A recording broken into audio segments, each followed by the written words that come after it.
10 litre তাৰ পিছত লাগিব আমাক মই যে ক'লো গছৰ তলৰ মাটি সেই মাটিটো আমাক এমুঠি লাগিব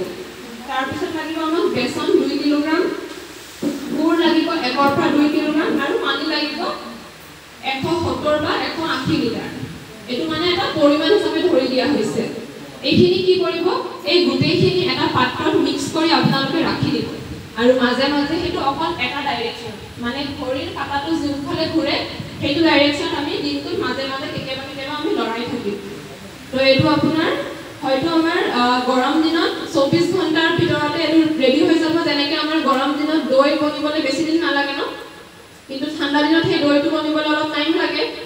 তো ঠাণ্ডা দিনত হয়তো এটো আমাৰ 4 পৰা 5 দিন লাগিব পাৰিছে বনিবলৈ আৰু গৰম দিনত